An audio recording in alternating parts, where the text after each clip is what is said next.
Mauro, Coppa Italia, ottava giornata, finisce un pareggio, 7 sconfitte consecutive.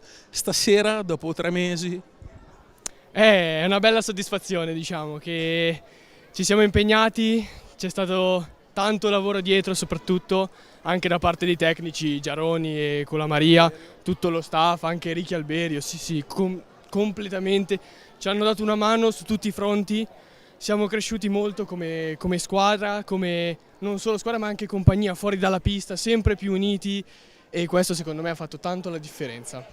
il gruppo che vi ha portato stasera sotto 3-1, una partita in cui l'arbitraggio è stato non determinante, ma veramente caratterizzato, soprattutto il primo tempo. Si sono giocati, lo ricordiamo, 8 minuti di superiorità o inferiorità nei primi 12, quindi.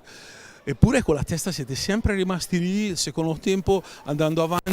E poi tutto questo vorrei anche che chiudessi con 2 parole su Reggio. Ma prima mi spieghi la tua intensità. Sì, no, abbiamo capito sin da subito come si era messa la partita perché Pronti Via ha tirato fuori 4 cartellini blu subito, sia per noi che per loro, una cosa molto particolare, sì, esatto.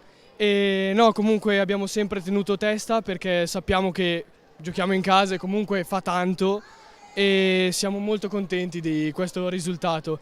E 2 parole per Reggio non bastano, ne servirebbero tante. Devo fargli davvero i complimenti, ci ha salvato, ci ha portato ai playoff e spero ci porti ancora un po' più avanti, sarò sincero. Ringraziamo capitano Mauro Fiazza.